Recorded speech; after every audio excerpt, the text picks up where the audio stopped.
Welcome to Terrible Lizards, a podcast about dinosaurs with Dr. David Hone and Iszi Lawrence.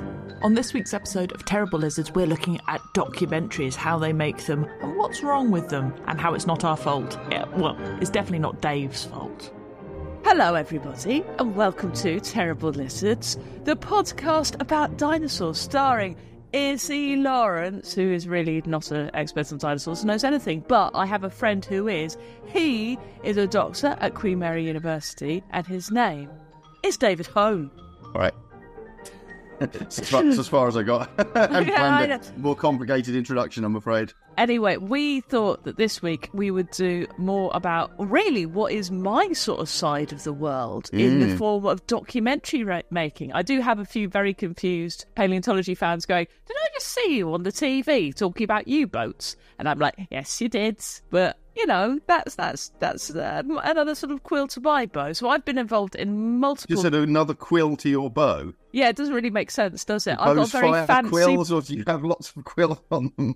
String would seem to be useful. A string for a bow would be useful, but actually what you want is you want a bow that's covered in lots of floofy quills. I did a very nerdy email this week about the amount of floof that is actually on a quill that somebody uses to write with. No, right. It's not as much as you think. And actually the amount of feather they leave on each quill for when they're writing changes depending on the fashion. Documentary making. That is what we're going to be talking about. And Dave has been involved in many dinosaur documentaries. I've been involved in 0 dinosaur documentaries, though I have, interviewed paleontologists and done all that sort of thing for audio. I've not done any TV stuff for dinosaurs. And they are popular again. The whole dinosaur documentary seems to go in and out of popularity. There seems to be none, and then a plethora, and then none again. They never really went away, but obviously... at the moment, Prehistoric Planet, and then Series 2, and now Life on Our Planet, and some other stuff that's either come through recently or is coming.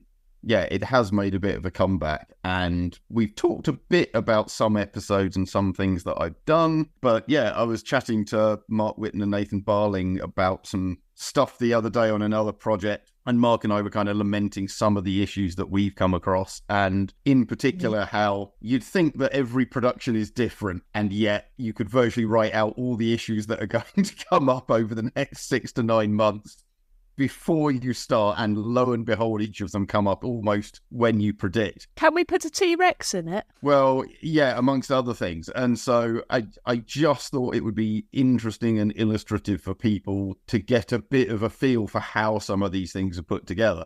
Partly defensively, because, you know, I did the Stephen Fry one not too long ago, and there's now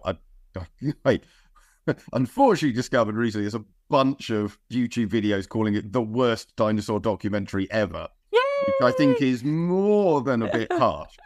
But whether or not you subscribe to that point of view or how much you enjoyed that documentary, I think it's interesting to talk about how that and others come together. And I'll be honest, yes, a little bit defensively. I've only been on screen a couple of times, but I've been in the background of really quite a lot of projects over the years. And I love getting hate mail from people going, don't you even know that? And it's like, well, here are these 7 separate emails I sent to the producers telling them not to do it. Just because my name's in the credits does not mean I approved everything. And I think that often goes missing. And I think it would be interesting to talk about that kind of stuff. It is. It's particularly bad because I do documentaries, obviously, about things like the Second World War and stuff like that. And it's really bad when you sort of, you realise you've said the phrase like, well, my favourite Nazi... and then they could just take that and cut it, and you're like, no, I don't like any of them, but no, Durnitz was really quite clever. Anyway, so you've just said it again, by the way. I did just say it again. Yeah, I did, but I will say it here, guys. I'm not pro-Nazi. Don't be a Nazi. Don't be friends with Nazis. Bad idea. Durnitz, though, was an incredible strategist and technically brilliant U-boat strategist, and therefore, anyway, that's not the point. That's not the point. I'd stop now. Quit I'm while stopping. You're behind. Bad. Good. Anyway, we're talking about dinosaurs and the difficulty in making documentaries about them. So should we talk about the thing which basically I think is the culprit of many a documentary failing, and that is budget? Yeah, so I think budget and time are obviously the single biggest issue. I was actually I had a chat with someone on Twitter the other day about this, and they were talking about, why aren't documentaries doing this more? And yeah, it's just the staggering cost of TV. In fact, I went and rewatched just this morning, actually, a lovely little clip Charlie Brooker did a few years ago on Newswipe about making TV and how expensive it is. And a series which is him largely talking over clips in a room, and it costs something like £50,000 per half-hour episode. And that was over 10 years ago. And that, and that's 10 years ago, and be about as cheap as TV could realistically be. So yeah, it is staggeringly expensive, and therefore it shouldn't be an enormous surprise when budget is the point of everything. And the adage, time is money, is absolutely true on these things. And everyone's beholden ultimately to the paymasters or the advertising income that they think they can generate, and then that feeds into where, how long it's going to be and where the breaks are and how you structure it and how many episodes there might be. And why do you keep reusing footage? Well, that's why, because every second of it costs a fortune. If we could reuse it, that saves us a ton of money. And also the pace, filming on the day, often for stuff I have been filming,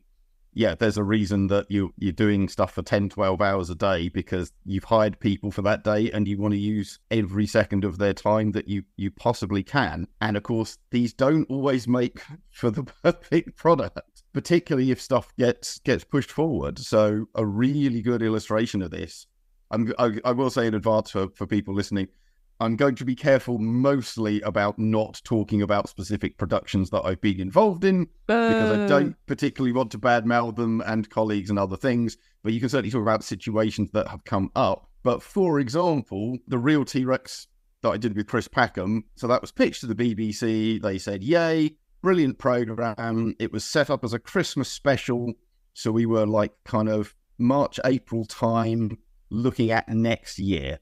So basically 21 months of production. And at this point, we were writing the script and discussing it at the pitch. And then I got an email 4 weeks later, something like that, or maybe even been a phone call saying, we're in the Royal Tyrrell Museum. What do you know that they've got on their shelves that we could ask the curators to pull down so we can film something today? Because we arrived this morning. And I'm on the phone kind of going, I thought you were going in like August, and we haven't written the script yet. And someone at the BBC had thought that this show was such a great idea that they wanted it out for this Christmas. So our 21-month production was now 9 months. We'd lost over half our time overnight, and the team had flown out like 2 days later, and that's why they were calling me from the Tyrrell going, what segment should we film and what should we talk about? Absolutely nothing had been planned whatsoever. And that's why I'm happy to give that incident, because no one in the production that I was involved in was in any way, shape or form responsible for that. It just happened. But that sort of stuff happens all the time. And curiously enough, when people go, no, it was a bit like cut together and it didn't really flow very well, and the message wasn't entirely clear and the story didn't build, and why were they looking at Albertosaurus and then saying it was a Tyrannosaurus? It's like, well, that's why. Because no one in the room knew what they were doing. We didn't have a script written. We didn't have a planned shot. We didn't have a schedule. And I wasn't there. So literally doing stuff over the phone, whilst opening up files and my photos and trying to go, oh, well, that skeleton's got the thing I think you want to see. It's this number. Ask them to pull that number off the shelf. Right, can you see the left side of it at the front? There's a sort of divot. That's the divot we're talking about. This is how it was shot, or at least a few bits of it. And then they end up showing like the wrong bit entirely. And there's you talking, waxing lyrically about this divot, and they're showing like a completely different fossil. Yeah, or stuff just happens back to front. That's a really common thing. I think with a lot of like documentary making, they'll do preliminary calls. The researchers will go out and they'll call people for interviews, and they'll be like giving their, because they're on the phone and being casual. You know how Dave is in the podcast where he gets really angry about stuff. He won't do that in documentaries as much. He'll be really careful. So what happens is you get a really interesting call by the researcher and you get them in front of the camera and they're like, well, some people think maybe possibly they might be like this. Yeah.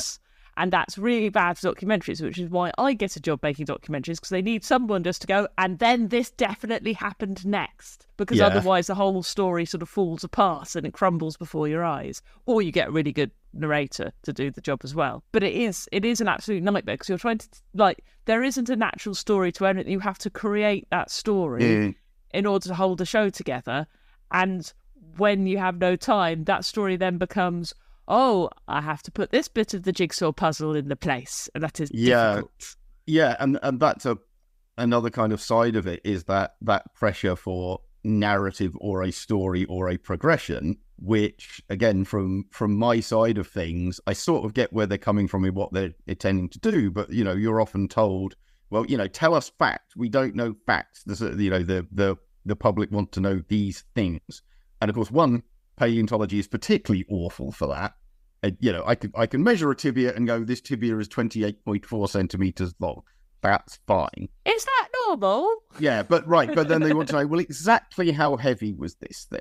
Or, you know, or things like that. You know, give us a list of species it lived alongside. And you're like, well, we haven't really dug that formation up yet, but we think some of these things are probably present. And of course, they don't want, if, but, maybe, perhaps, possibly for every single sentence, but also just a list of facts. It was this big, it was this heavy, it could move this fast, it ate these things. That's just a list of points. And of course, they, as far as they're concerned, you can't structure a half-hour or hour show around that. And hence, I think that drive for things like the real T-Rex, where it was the search for the real one, or I did some work on the Nat Geo one with the dinosaur autopsy, and so that was the kind of story, us learning about they want a hook, they want something that will work, and something that they can keep going back to in order to drive that. And I think a lot of academics in general just simply don't work that way. And I think a lot of kind of dinosaur data in general doesn't work that way. We can explain how we have worked something out.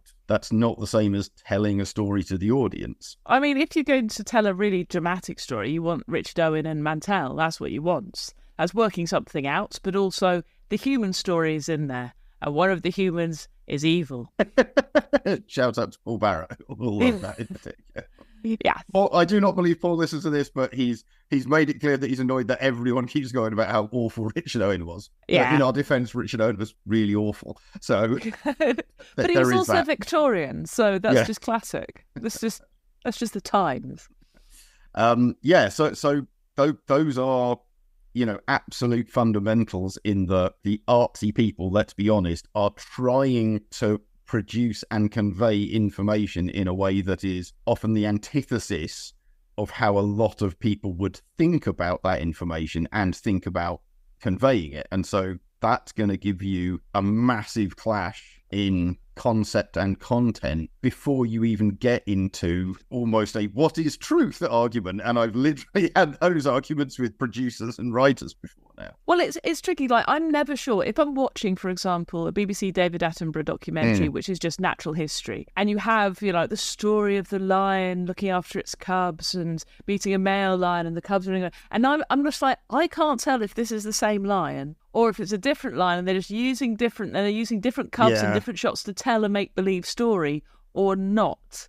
Do you know anything about that? Well, they've definitely been, inverted commas, caught doing things like that. And so I actually spotted one in, I can't remember which series it was, a relatively recent series, but they had these, I think they were macaques or langurs, I can't remember which, but like moderate-sized monkey somewhere in India, in a city, and there was like a little gang war between the monkeys, which is absolutely a thing that happens. But they're kind of establishing shot of, here's gang A sitting on a rooftop. And I'm looking at going, well, there's a big male in the middle. He's got a nasty cut behind his head. And lo and behold, he gets that during a fight with another animal later in the sequence. So that's obviously a shot from later presented as a shot from before. And what the BBC have tended to argue, and I think somewhat reasonably, is we can't always shoot every bit of perfect footage of wildlife in the way that something happened. But if that gang of monkeys normally sits around not having a fight, then any shot that we took of them sitting around not having a fight is kind of reasonable to present as the before shot. And I broadly agree with that. What I kind of disagree with is the way that they will try and produce a narrative where one doesn't necessarily exist. And that also then comes into the anthropomorphization problem of, the heartbroken mother with her dead baby. And antelope and lion and whatever, lots of other animals do get upset. but when you start talking about heartbreak and grief and these other things, if you're not talking about chimpanzees or gorilla, it starts getting difficult. I watched, there's a program in England called Spring Watch, which follows live nest cameras and that sort of thing. And there wasn't much heartbreak when all of the baby, the chicks of the barn owl, when one of them passed away, the others were so sad that they ate it. Ate it, yeah, I can see where that was going. Yeah, or the mother ate it, or just chucked the body out of the nest. Yeah. They didn't chuck the body out of the nest; they just ate it. Spring Watch is quite good because you have Chris Packham presenting it. You are allowed to then have any other presenter sort of go, "Oh, it's so cute and it's an amazing animal," and Chris Packham was there going, "No, it's not. It's rubbish," and you're anthropomorphizing. It doesn't care. This is about survival, which is really nice as a sort of juxtaposition because you can do both then. Yeah, absolutely. But, a bit more of that would be nice. But then an added point of that is the way that then goes into the writing and structure. And it's a bit like, you hear of big Hollywood movies and the big action films in particular, where the screenwriter is presented with, we've got this great idea for a car chase where there's a guy in a helicopter and he has to jump onto the fuel tanker and it's going to...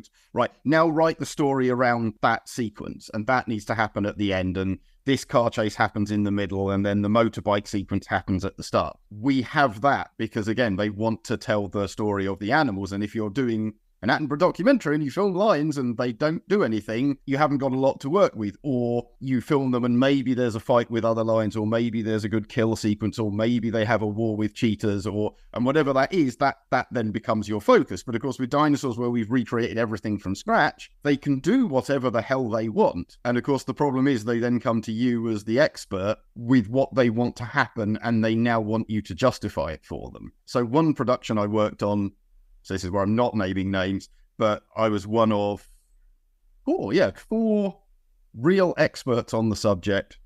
And we were told we won't put anything on screen that you don't all agree with, or at least 3 out of 4.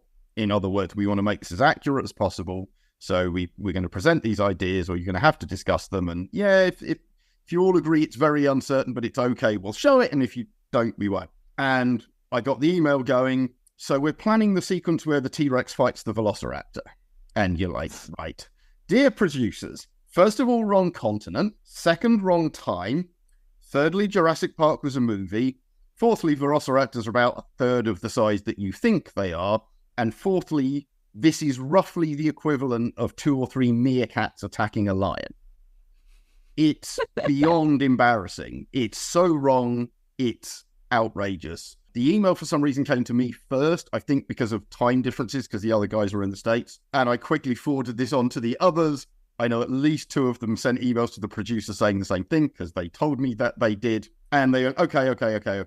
And then a couple of months later, it's, don't worry, we fixed the problem. And immediately you kind of, right, how have you fixed this problem? And they'd fixed the problem by someone looking at, clearly some taxon lists for the Hell Creek or somewhere and gone, oh, it turns out there's a thing called Dromaeosaurus. So we don't need Velociraptor at all. We've got another one. And you're like, oh, so the thing that's even smaller than Velociraptor, you're now going to have fighting a T-Rex. You do realize all the other points I made still stand. Yes, it might now be from the right time and place, but it's a tiny, tiny little carnivore that is never going to attack a healthy adult T-Rex. Even an unhealthy, ill, half-sized T-Rex. Hey, you don't know. That Dromaeosaurus could have been like the honey badger. They could have just been angry and territorial. But was even more exaggerated than that in terms of size. And, and lo and behold, it appeared. And I know that at least 3 of the people wrote and said, don't do that either. So having been told on multiple occasions, we're not doing this unless you're all happy with it, they went ahead and did it when we were all unhappy with it. And yeah, they do things like that sometimes. Yeah. It's what the kids want. They want to see them fighting. But the problem is when you're advertising it as accurate TV, and this is why you spoke to these people, and this is why you had their input, if you're just going to straight up ignore it. And they will, or they'll use any excuse. I remember, I think it was Darren Naish said something about he was involved in one of the shows where they had Tanistrophaeus, so this weird Triassic thing. And years ago, someone had suggested that they had autotomic tails. So like lizards, the tail had like a special detachment point. So if it was attacked, the tail could come off and the animal could escape. And that was an idea knocking around the literature for quite a while. The argument behind it was never very strong. And then people had gone back and looked and gone, nah, that's really not the case. We can't actually see any evidence of this. And they wanted to put a sequence of this into their documentary. And so Darren was asked, is that a thing? He said, no, they said it once, but it's not a thing. Oh, but it's been said. So it's in the literature. Oh, well, then we're doing it. And it's like, well, there's lots of things in the literature. There's gliding stegosaurus in the literature. That doesn't mean, just because someone said it once. Hang on, there's gliding stegosaurus in the literature. Well, so that's a slight exaggeration. It's not in the scientific literature, but there was a famous news article written in, I think, even like the New York Times or the Washington Post, like one of the big ones. If you go and Google gliding stegosaurus, you'll find this from like the early 1900s or even 1940s. It may have been later than that. I can't remember the details. But a big cheese paleontologist was basically arguing that Stegosaurus was a glider, with flattening the plates out and jumping off cliffs. Like, seriously, this is not an April Fool's gag that I'm aware of or anything like this. This does the rounds occasionally. If you Google it, you'll see it, and every so often it comes back around on Twitter or it comes back around on Facebook or some other blogs. So no, not in the scientific literature proper, and arguably it was presented to the media because it wasn't going to get into the scientific literature. But Dave, we did a Stegosaurus special episode for Christmas for our patrons on Patreon. That was ages. Yeah, you didn't mention the gliding theory. How could... It's not a theory. We've had that discussion. No, it's not a theory. Yeah, theory is something tested. Yeah, this is barely a hypothesis. It's the gliding Stegosaurus. I love that. Let's be blunt. Plummeting Stegosaurus. That might explain why we have so few sauropod skulls, is that they were just jumping off cliffs, except we'd get the breaks in the spine and their legs. Yes. Never mind me. So yeah, I mean, the trouble is that the stories that you want to sort of repeat, the stories that are going to grab people are not necessarily cold science. No, but equally, I'm always of the opinion that, the well-supported science is particularly interesting and can be relatively easily explained. And a lot of the time, I think it really can for paleo. You can show a bone and go, look, there's a rough patch here. That's where a big muscle attaches. Look, I can show you on another bone if you really want to see. If there's a big muscle, it's pulling the leg that way and the animal's going to do this. So we can see that this animal was good at that. That's not particularly complicated to get on screen. I think the problem that you often have is the specimens just aren't available. I've been asked about Velociraptor, God knows how many times, and the fighting dinosaur specimen. And it's like, it's in a box somewhere in Ulaanbaatar. Even when I was in Ulan last year, working with the museum curators for that collection, they couldn't show it to me because they didn't have access to it at the time. So the idea that some, in the grand scheme of things, relatively low budget production can just send a team to Mongolia for a week on the off chance of seeing something, it's not going to happen. And, and even filming in museums in the UK or the States or wherever you're based, you've got to get the people there, you've got to close the exhibit or take the curators over for a day, you've got to set up all the lights, all the rest of it. I did what turned out to be about 5 minutes on camera once for some North American news show, I can't remember, NBC or ABC or something. You happened to have a unit in China and they were hunting for stories, found out that I was there at the time. Oh, good, someone who speaks English and therefore can talk to us on camera in perfect English about their work. Great. And they literally just filmed me and Helmut Tischlinger actually doing our UV stuff in a basement. So we had a clear basement. We had a basement room like 20 meters square and the only thing in it was us. As in me, Helmut, half a dozen fossils, Helmut's table with lights on it, and the film crew. And it took them 5 hours to set the camera rigs up and lighting. Well, it's dark. That's the thing. Yeah. Whenever you're in a basement and it's dark and you're trying to look at things that's under a shiny light and you want to see faces, of course it's going to take forever. Yeah, I had another film crew out from Australia, and yet they shut the entire prep lab of the IVPP down for basically 24 hours. Just to get their cameras and lights set up to then film a sequence the following day. So they basically shut the lab down for about 4 days, set up, tear down, and actual filming. Hours, maybe 5 minutes of footage of that made it into an hour documentary. So again, going back to the exorbitant cost problem of trying to do something like that and the hassle that you cause museums whenever you show up and want to do this stuff. And for those of you thinking, well, why don't they just animate anything? Yeah, because that's even more expensive. And now you get the outsourcing problem. So the last 2 projects I've worked on where I have had in theory, a say in the graphics and design and stuff like that. Is this when we get your hilarious T-Rex walk? Are we going to talk about that? Oh, well, there was that. Yeah, that was one of them as well. But they wouldn't let me speak to the animators directly. And I asked repeatedly, was just told, no, you're just not allowed to. So what would happen is the animators who were in another country would do some work, send it to the producers, who'd send it to me with a list of questions, which I then had to answer in writing, which is not an easy way to explain certain concepts or diagrams or where something else should attach or how this thing should move or yada yada. And that would go back to the producers and then go back to the animators. So they're animating without ever speaking to me, and I can't speak to them. And what I'd really want to do is obviously have a Zoom call and go, you see where your leg is doing that? Can you move it more a bit this way? Or to scribble on a bit of paper and hold it up, or twist it, or wiggle my fingers to show. And they'll go, oh, you wanted that.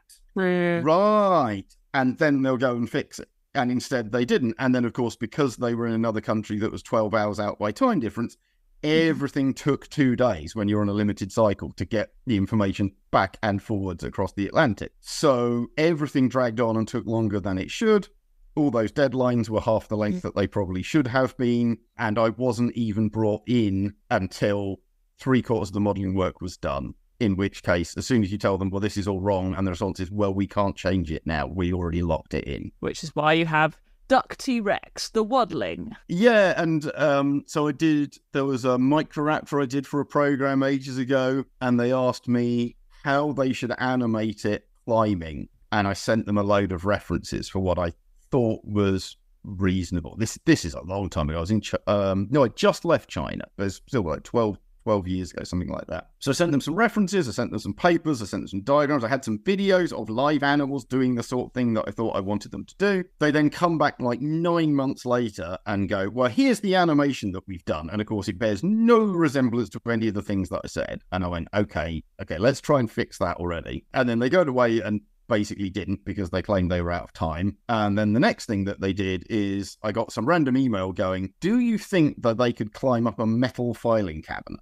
And I'm like, well, no, because it's smooth metal and this isn't a gecko with sticky feet. And they didn't have any filing cabinets. We found no filing cabinets. Cretaceous, yeah.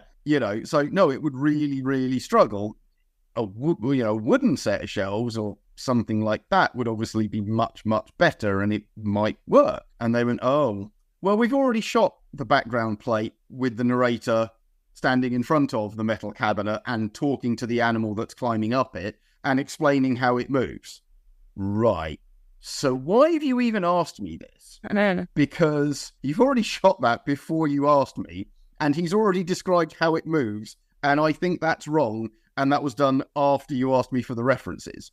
So you ignored all the advice I gave you and then did the wrong thing, and then want to ask me if I approve it, and when I say no, say you won't change it. Everyone could have been saved an awful lot of time in this procedure if you just cut me out entirely. It wouldn't have actually made any difference to the final product. It's just excuses, Dave. I think that you wrote to them and said, I want to see dinosaurs and office furniture, and now you had the backlash on the internet. It's the match we always wanted. Exactly. Jurassic Park did not have enough desks. That's my complaint. The jungle is full of office plants. We know this to be true. So this is what we want to see. And you've said that. And when you faced a bit of an internet backlash by people who care about the truth, now you're backtracking like crazy. Not entirely. But this is the sort of thing that goes on. And so, yeah, again, I've been involved in a whole bunch of modelling and a whole bunch of designs.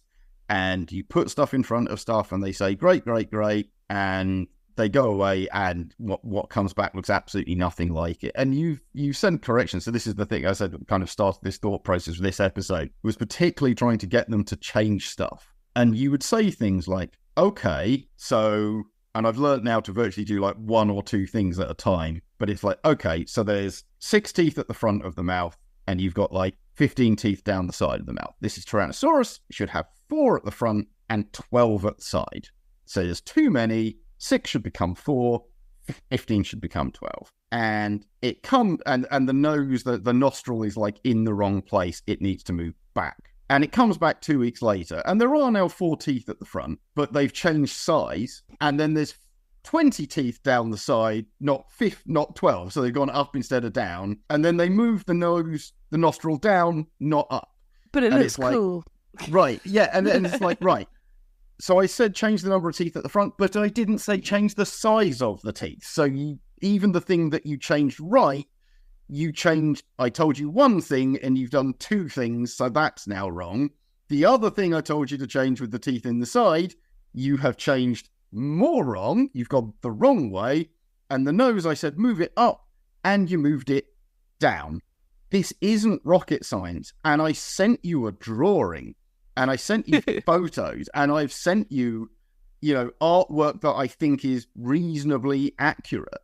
And you were working from a skull. You know what that hole at the front is? That's the nose. So I was telling you to put the hole of the nose over the hole in the skull. I don't know why this is hard. And Mark and I were lamenting this like every production we've ever been involved in. This is what happens trying to get animators and creature designers to change things. You tell them to change 2 things, they'll change one of them and not the other, or they'll change the other one in a way you didn't ask, and then make changes you didn't ask for. And I mean, you're sounding like they're being unreasonable.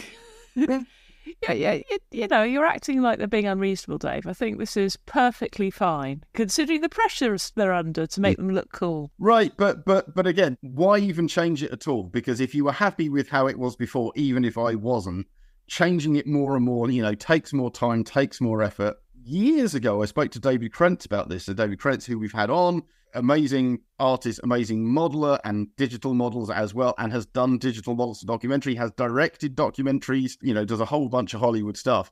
And I asked him once with an argument about this, I think it was about Jurassic World or one of the Jurassic World sequels, and said like, well, is that the problem, that to get the exactitude that someone like me wants of, no, that one tooth just needs to move back a little bit, and that nostril just needs to be 10% bigger, and that eye needs to move slightly sideways, that bit of nose sticks down a little bit, and can you make those scales? But, when I'm doing all of that, which is what I'd really want to do on something, where I had the real time and investment and I was given carte blanche on it, is that actually much harder, much more time consuming than animators or modelers just slapping on whatever old thing they want, and I need to make a nose there, and I need to make an eye there, and it's got to have scales, and it needs an ear, and it's got to put some teeth, and the teeth need to be slightly curved. And he went, in the grand scheme of things, no. Actually, because we make so many dozens and hundreds of tweaks to try and make sure that things aren't clipping through each other, or that it looks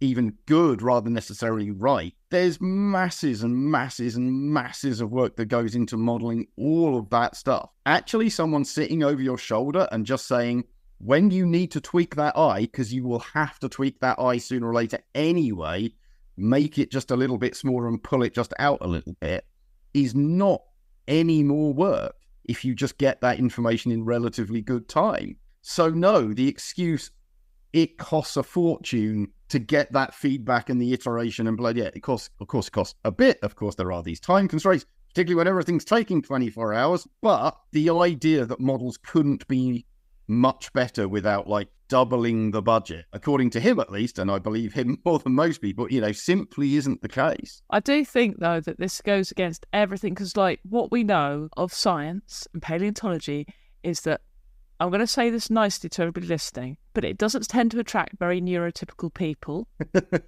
And the idea now that you're espousing is that we have more meetings, which isn't, this is not, but it does make sense. I find as well going into, because I get interviewed to do different parts of history. I go on podcasts and I have to talk about, the origins of the stock market and that sort of thing. And it helps so much when I know the tack that they're on, so that I don't waste a load of time talking about stuff that they're never going to use, because they just need me to talk about this specific incident that happened in 1720. And it's that communication which is so vital. Why do you think they are so obsessed? I mean, this sounds a ridiculous thing to say to you, a paleontologist, but Good telly's good telly. There are loads of documentaries about Bigfoot, Loch Ness Monster. Yeah. Why sully a good TV show with science? I think for its credibility, because it puts it in another category if it's, real science with authority. And particularly if you're putting academics on screen with academic affiliations, this is Dr. or Professor X at this museum or that university. I'm not stupid. Joe Public has not heard of me. Putting me on screen for stuff like the Stephen Fry one or a couple of the other bits that I've done doesn't go, oh, it's him, in a way that it would for Brian Cox in the UK or Neil deGrasse Tyson if you're in the US, where there's an instant cachet and credibility, and at least a few people would probably switch on simply because it's them. But if they want to claim it's real science and an actual documentary, then they need that credibility and accuracy. But it's then bizarre. It's not so bizarre because, as discussed, they're trying to tell a story in a way to sell a product. But it is notable that, you can speak to other people in other fields who are doing this kind of stuff. And I think it's less of a problem. And I suspect it goes back to the exact same stuff that we were talking about in the previous episode of paleo has this reputation of you can interpret it in lots of different ways. So, hey, let's go for the coolest interpretation. Or no one really knows, so why don't we just go with this one? Whereas I don't think the physicists have that kind of problem when they're talking about gravity or talking about relative motion. And also, the people they're talking to do not have the first clue about anything. I doubt any of the runners and researchers and producers and writers have a physics degree and could even begin to know, what a gluon or a meson is when talking to Brian Cox. Whereas I get people going, but I thought T-Rex did this. I thought T-Rex was a scavenger, and I thought everyone knew that. Okay, so you're at least 30 years out of date. You claim to have read my book, and there's an entire chapter on this. The Wikipedia page has a whole section on why this is a fallacy. And that's where we are. And that's dinosaurs, unfortunately. Because people do tend to think they know best. I had an argument with an 8-year-old about T-Rex on Wednesday in Chichester. He was very insistent, and I was like, no, they couldn't run. And he was like, I've seen them running. And I was like, no, they're walking, I promise. Yeah. And but I think to be fair, we just had to have a discussion about what walking and running was. That's more useful, but those are the kind of conversations I have had with producers or script handlers or researchers about this stuff. And the other thing, of course, is controversy. They love a controversy, and is paleo full of people who will happily contradict each other. And even when, and again, I have had it where it's like they'll go, well, you're our lead, and we want you to explain it to us so that we have this context. And they go, we came across this thing, and I'm like, just pretend you never saw that.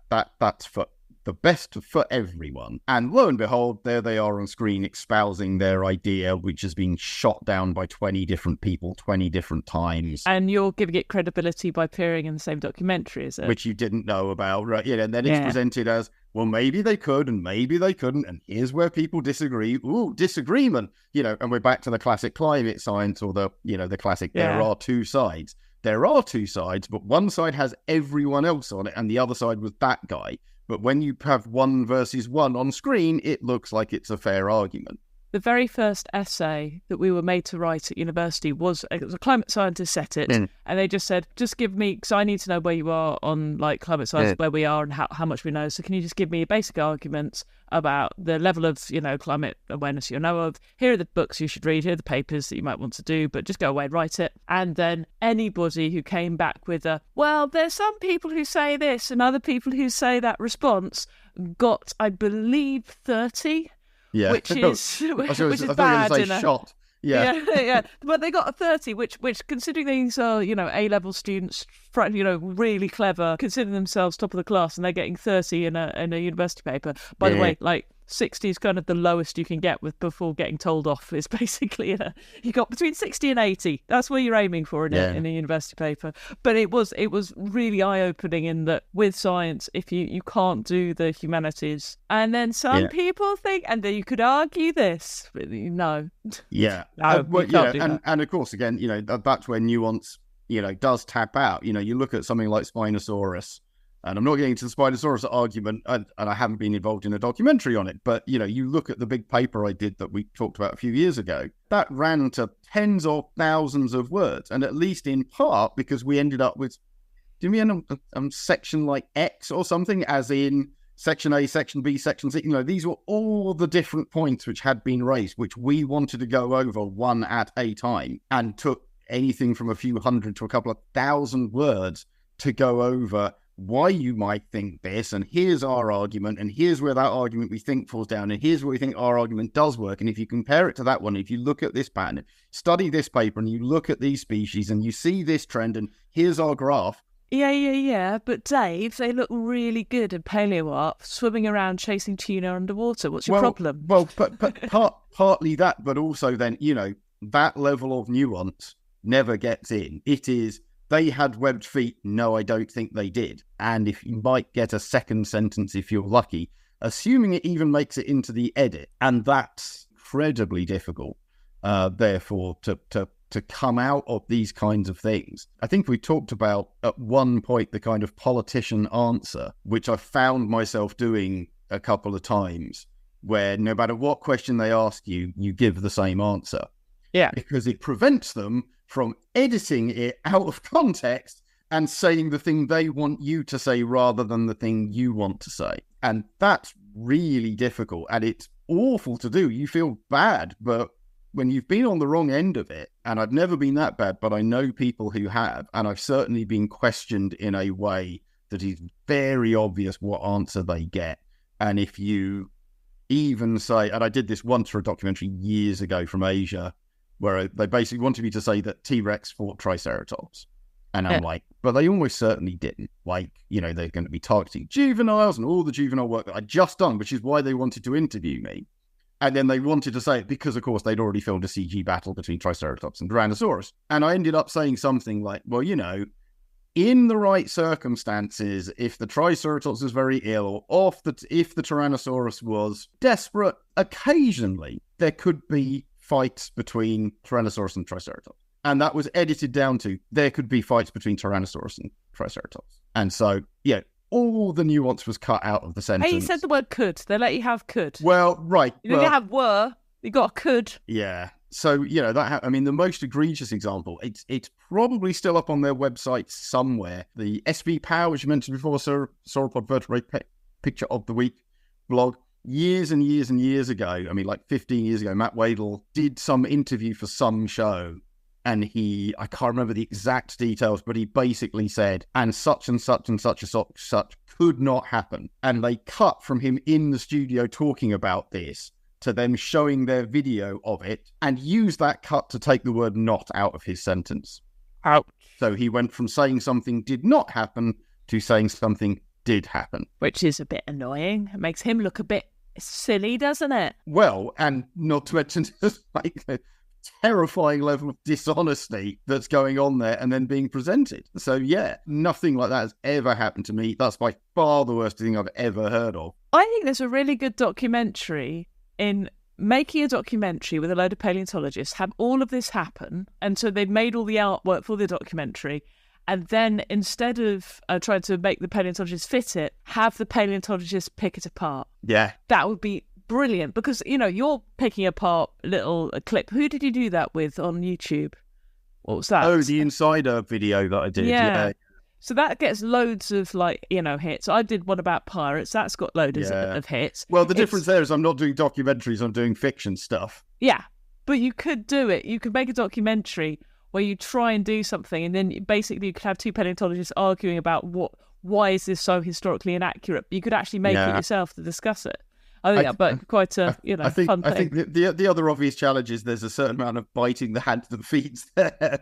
I could do that for my own documentaries, which is what I want to be careful when I say. Well, the thing is that it's about making interesting televisions. All the documentary maker really cares about. Yes, you do have documentary makers who really want to tell a story that they think's important. They want to present the latest science, but there's no limit to the way you could do that. So you could have all the cliches of a classic dinosaur documentary, but have somebody picking them apart and saying why they would never happen. Would be quite a good way of doing it. The question is how many people are going to watch it. Well, then see the things they want to see. They'd see the thing they want to see, and then you'd have the sort of contrast with it. I just think that might be a quite fun way. So you can sell it on the big action scenes, and you'd see the big action scenes, but you'd know that why they wouldn't work because of the science. Dave's looking very skeptical. Any producers out there, let me know. I think it'd be great to have Dave grumbling over all of you, and then you could have a sobbing paleo artist at the end going, I tried so hard. Well, but it does happen. I mean, and that's why I think at least in part, or even a fairly large part of some of the outpouring of, let's be honest, love for something like Prehistoric Planet is not just because these animals look great and this style is great and it really reflects modern science, but anyone who's been in the position I've been in, and most paleontologists have, because there's enough or at least for dinosaur things, there's enough documentaries around and there's not that many of us. And yes, some people really dominate, some people have only done 10 minutes on the odd one, but most of us have been involved in a show sooner or later, have seen this, and the absolute torture it is to try and get accurate stuff on screen. And the fact that, 95+% of it is about as accurate as it could be. And even if you disagree with the exact interpretation, there's a fairly good reason behind it and it's been done well. This is almost impossible. It's to be genuinely, like I said, I've had stuff where it's like, the one email that the one line email that I've sent is, the eye is too big, make it a bit smaller, and it comes back bigger, and it's just, like, how can you argue with this stuff? How can, and it's that simple. Trying to explain to them where, like, the toe is offset at the back and how curved a claw should be and the range of motion and how a 7-ton animal should move when they've got videos of roadrunners that they're using as reference. It's absurd. So, yeah. Please tell me it's an animated roadrunner going meep meep as well, because that would be... I mean, there's at least a couple where I can imagine that was the sort of basis for it. I mean, at least one of the ones we had, so they used... I don't want to give it away, but it might be too obvious. But the underlying model that they used to make the T-Rex was one which is famously a bit squished. And they didn't... I know one you're talking about. And they didn't unsquish it before they built the model. So when you go, that looks really ugly, it's not because it's even necessarily a bad modelling job, brackets, though it was far from brilliant. The fact is, even if you see the animal head on, the left and right sides are asymmetrical because the skull of the skeleton was squished. That's not a modelling error, or at least it is, but it's a modelling error in the sense that, did you think that was normal and that all T-Rexes have a squished head? And when were you going to mention this? Because oddly enough, I only saw it after they'd already done it. You could argue, in their defence, that any unsquishing is not scientifically accurate because this is the actual bones of the fossil that we have. And I suspect that's what they thought. But of course, again, why hire a team of experts to go over this stuff with you? Because I was the lead consultant on that project, but I was not the only consultant on that project. And you didn't think to, A, tell us which one you were doing, B, tell us that you were even building it on a skeleton at all that was a real one, or C, show it to us. There is that sort of thing of, we need to check the box so we can slap on science. Yeah, and too much of it is like that. And of course, the counter argument or the counterpoint you might then bring is, well, why do you guys still keep doing it? And obviously, there's a bunch of reasons. One of which is, I quite like being on TV. I like being paid to do this stuff. My work encourages me to do this kind of stuff. It can be good for me as an individual and even my career. And I also know that someone is going to do it. Yeah. If I turn them down, they will go to one of my colleagues, and if they turn them down, they'll go to another colleague, and if necessary, they will go down the chain to even some random Yahoo. And I absolutely have seen programs where the person commenting is some random Yahoo. That'd be me. Yeah, right. And I'm being over disrespectful to some of them, but it's obvious that it's no one would say this on camera or no one would talk about this stuff. And it's a minority position held by someone who often isn't qualified, or yes, they got a paper or a conference abstract out of it, but ugh. And so I would rather it was me, because that way at least I can fight from the inside. I can again, do the political answer on camera if necessary. I can really make it clear to the producer. I can have a hissy fit. I can talk to the person on camera who's delivering on camera, the actual presenter, etc. And you can get changes through. And I have got changes through. And every show I've been involved in, I think hand on heart is better for my involvement. Not saying other people couldn't have done a better job than me. Perhaps many of them could, but it was better for me doing that work. Good. And so I'd rather get in and try and do that work and elevate it a bit, even if it still ends up with massive problems, than let it go past and it will probably, or at least has the potential to come out less good and less educational and less accurate. And also, let's face it, in terms of paleontologists, Dave is better on screen than a lot of them. So, classic face for radio. Exactly. Well, it's the same here. Hi. So thanks very much for that, Dave. So next time you see somebody saying on a paleontology documentary that T-Rex were definitely blue with white spots. I think that's what we said, wasn't it? Yeah.